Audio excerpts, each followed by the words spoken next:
Hi, I'm Marjorie El Kadi, and this is 50 Plus.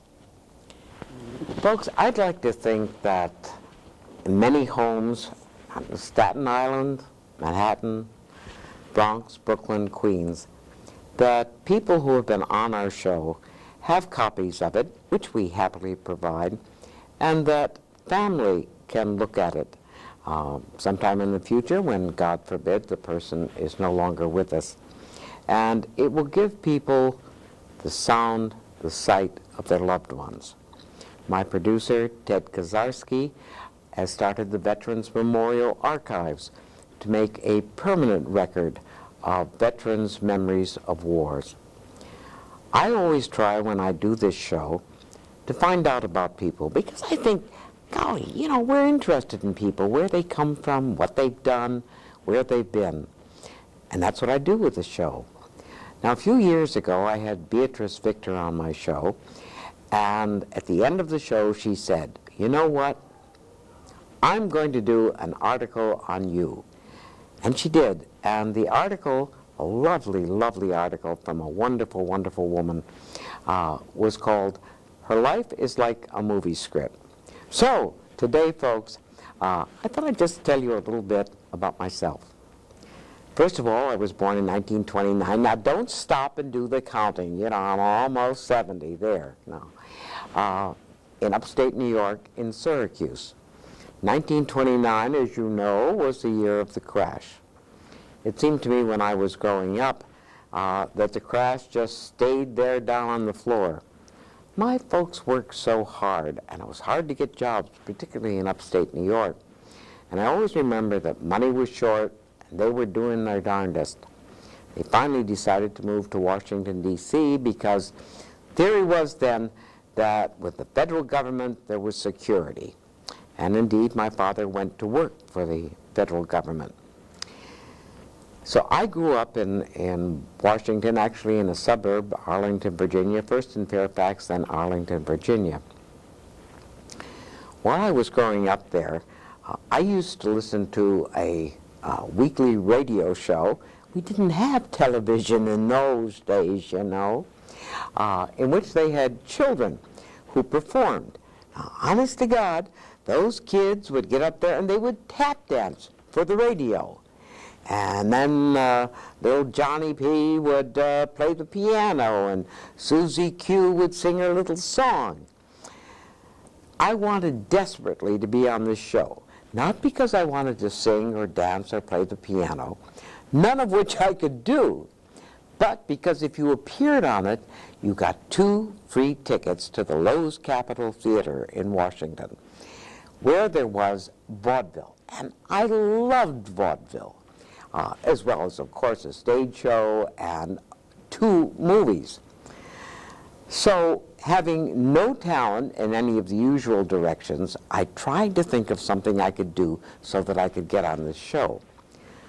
Now, my father in the local churches in Arlington used to write minstrel shows when that was socially acceptable.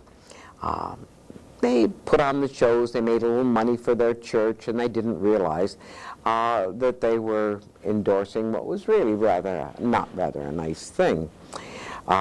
And certainly would not be acceptable today, neither in my mind or I think in my father's today. But in those days, they did do it. So I decided I would take some of the songs they used in these shows and do a monologue.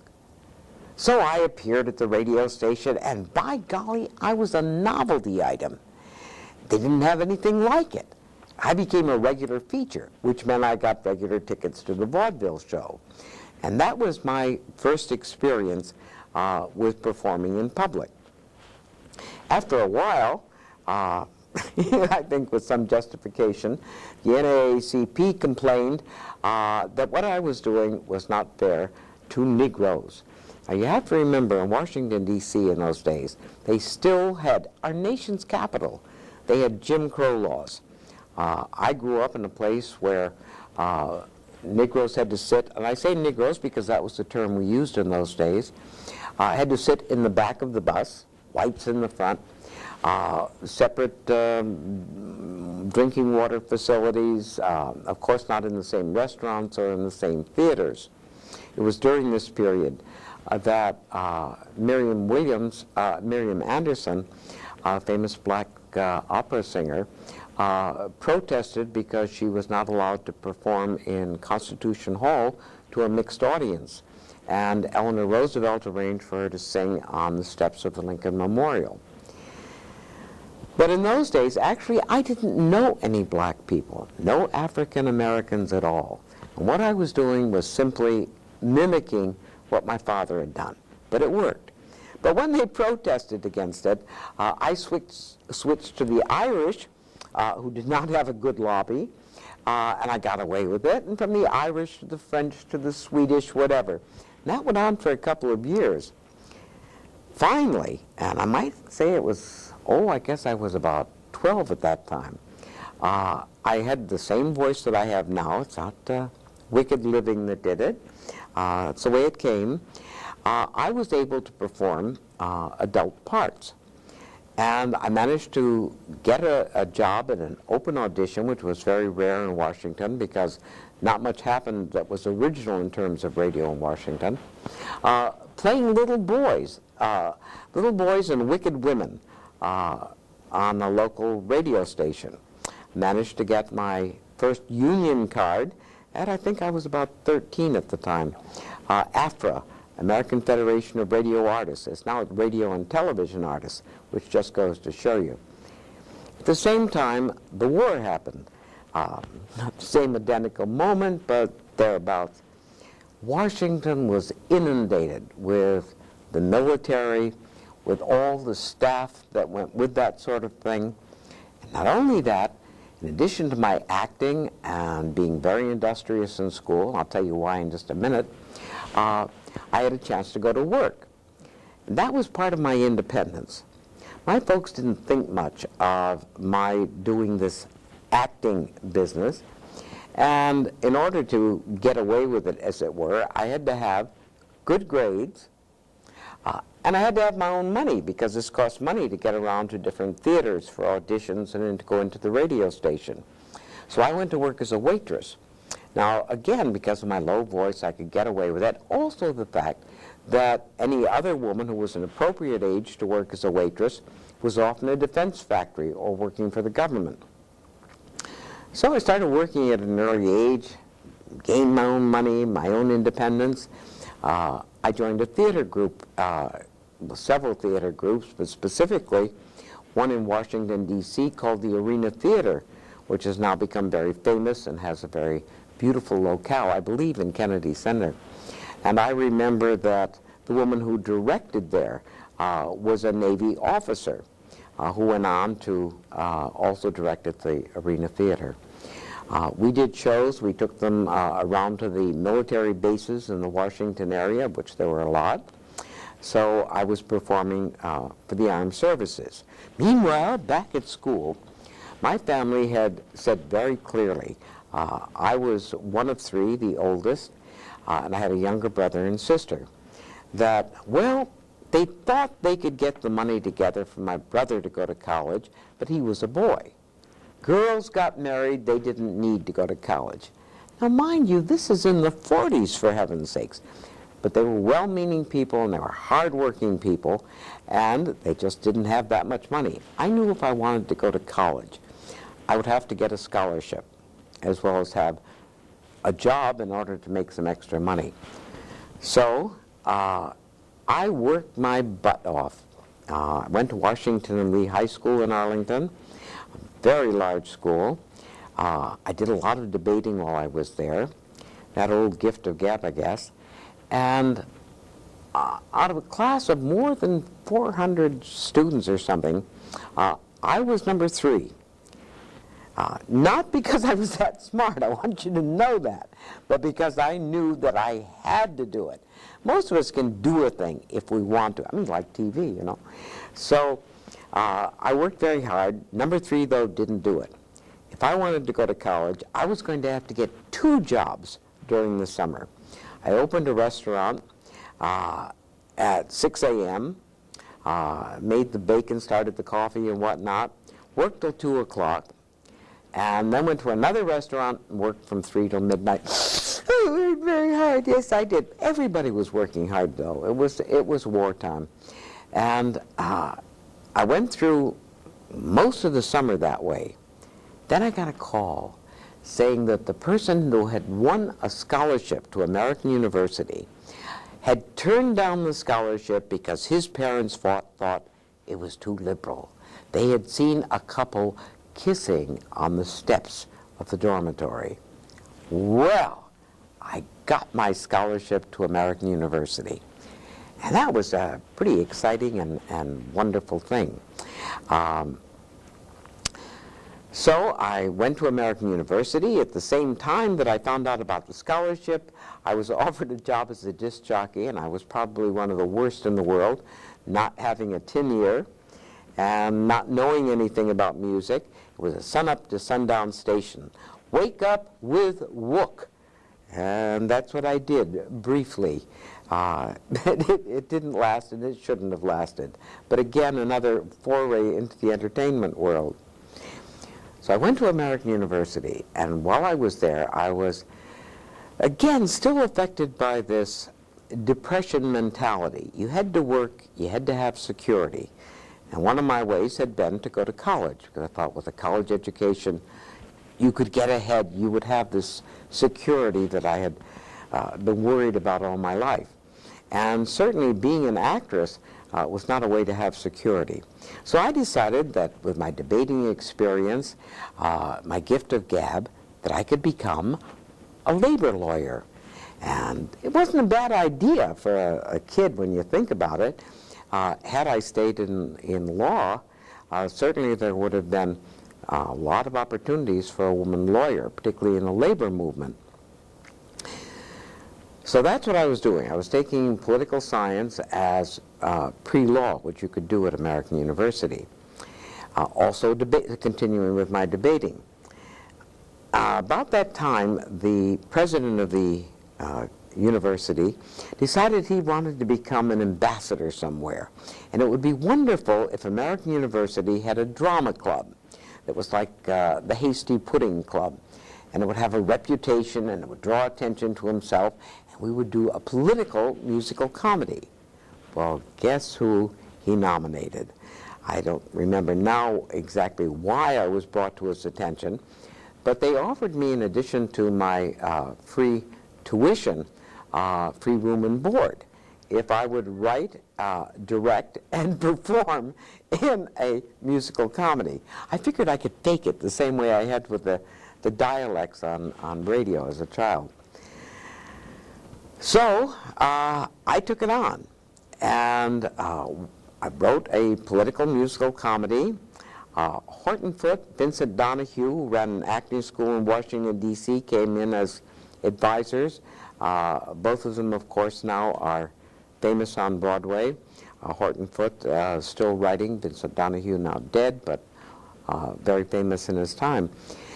While I was there, well, two things happened. I met two interesting people. One was Ezra Pound, who was in the mental institution at St. Elizabeth's in Washington, D.C. And I don't want to go into that, but anyway, I did get to meet him and became a sort of economic secretary to him while he was in St. Elizabeth's.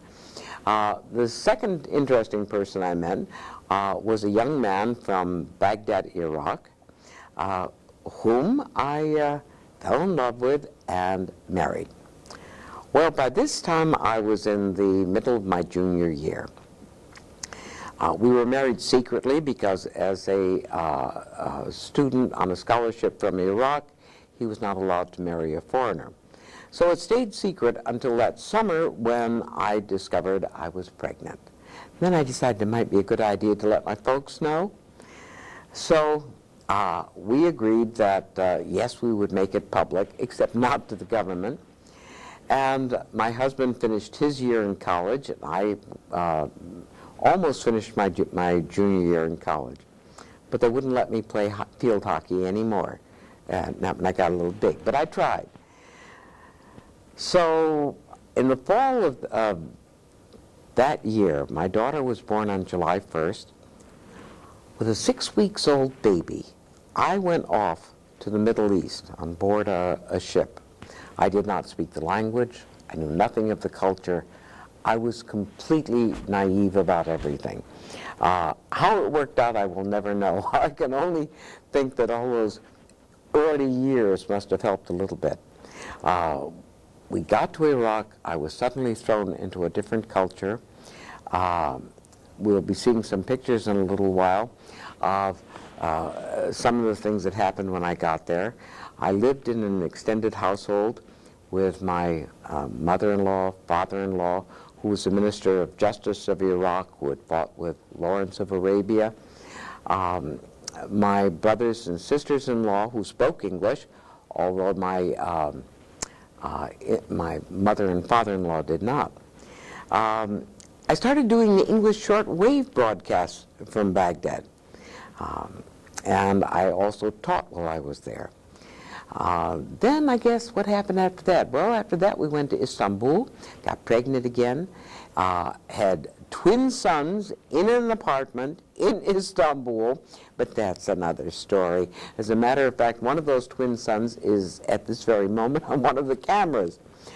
While I was in Istanbul, I performed with the theater group there at the Roman ruins, Romeli Hisar, at Roberts College in Istanbul. From Istanbul, we were transferred to Ankara, where I went to the American University of Beirut, Lebanon, where I taught at the American Community School and had a wonderful time there. Took students on walks through the mountains, did creative writing, established a group, performed with the local theater group, and received my bachelor's degree. Had a marvelous faculty. At that time, it was the biggest American university outside the States. You want to see pictures of all this? Okay, I'll tell you what. I'm going to let them call up pictures, and I'll just say a couple of little things as each picture comes up. Okay, are we ready to show all these pictures of her life is like a movie script? And there she is, bless her heart, online already and still talking. All right, next. That was me. You know that was me. Here I am graduating from the American Community School, Beirut, Lebanon. That's the Mediterranean behind me. Hi, Marge. Next picture. Here I am in Iraq. Actually, this is a couple of years earlier when I still thought, my goodness, look at those picturesque women, the new and the old. Margie standing in a field before she got short hair. Next. Now this one is interesting. While we were in Beirut, the king of Iraq, the young king of Iraq, came to visit Beirut. So, of course, the Iraqi embassy in Beirut had a big party for him. And here I am shaking hands with President Chamoun, the president of Lebanon, and the little guy there in the middle, bless his heart, King Faisal of Iraq, the third king of Iraq and the last king of Iraq. Several years later, while we were posted in New York, he was killed in a revolution and beginning a series of military dictatorships. Next.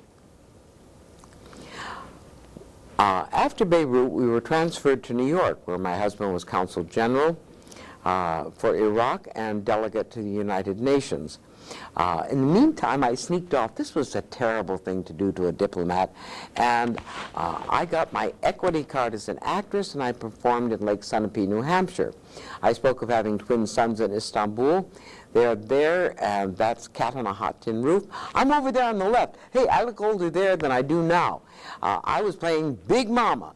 That's Bob Prosky there, almost in the middle. You may have seen him in movies or A Walk in the Woods on Broadway. A very fine actor, gets a lot of work. What's wrong with me? Next. This was Skin of Our Teeth, which is the show that I did in Istanbul, in the Roman ruins at Robert College. Next. All right. Oh, those are the photos that I used. Didn't I look better then? I was a little younger. Yes. Cute, huh? Next. But the entire time that I was traveling, I always taught. At one point, I was head of the international school in Baghdad, and this was on a trip of the heads of international schools in Beirut, Lebanon. And I'm yakking it up there. Next. While I was in Beirut, of course, I performed as well. That's a play called Under the Sycamore Tree, and I was a queen ant. Aha, the woman has had many roles. Next. When we were in New York as Consul General, we gave many, many parties. That's Miriam Williams, the famous singer that I mentioned earlier, who's standing next to me. I can't say I'm in the black dress. We're all in black. Never mind. Next picture. When I returned to Baghdad after New York, a friend of mine came with me, Dorothy Levy, and my mother-in-law, very wickedly, took us to the sacred mosque of Qadamain, a place that foreigners are not supposed to go, and it was disrespectful on my part, but we hid ourselves in black abayas, and there we are hidden with our cokes. Next picture. And these are some of the shows I've been in. Outstanding places like Scranton, Pennsylvania, Ocean City, Maryland, Soho Rep, and of course I've performed a lot here on Staten Island. Golly, let's see, I've been through all the diplomatic years and I've just got a little time left. When I came back to the States, we had been stationed in Belgium for 4 years. Again, I did theater while I was there. And of course I taught. We came back to the States. I brought my children back. It was obvious, and it should be obvious to viewers now, that Iraq was in turmoil. And it seemed best if I brought the children back to the States and waited for them to have another revolution and fire my husband. In the meantime, he was transferred to India. One thing led to another, and really mostly for political reasons, because he was a nice guy.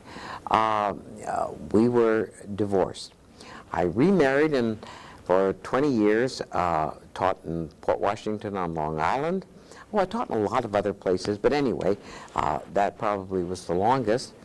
And finally, new husband, new place, moved to Staten Island. And it was here that I found out there is marvelous theater. Several theater groups had much better luck, and it was much easier than getting a job in New York. And the thing that was truly exciting was finding out about CTV. Actually, it was my producer, Ted Kazarski, my friend, my companion, who gave me the idea that it would be wonderful on community television to have a show for seniors. So after all those years of traveling around, all the years of teaching, 45 years altogether, my children are grown. I'm very happily settled in Rosebank. I love the artist group here. I paint. I'm active with my artist group, the American Association of University Women. Golly, a lot of different things, but mostly I love doing this show. I love having you be out there. Come down and volunteer. There's so much that you can do. Once I stopped teaching and professionally performing, I found out that volunteering was a way to really, I don't want to say end life with a bang, but not to go out with a whimper. I tried a lot of different things, to be honest with you. I tried teaching English at St. George Library for adults. I tried doing the same thing at the prison here. You know the prison, I mean. Anyway, I did that, and that was kind of fun. I tried working for the Lighthouse, reading for the blind. I volunteered at the Botanical Gardens, and they were all tremendously satisfying. I can't think of one thing that I volunteered at that I didn't enjoy. It was just a question of, and I think you should do that too, call up RSVP Serve. They have so many wonderful ideas, whether you want to work in a zoo or whatever. Something is out there for you. You don't have to be alone, folks.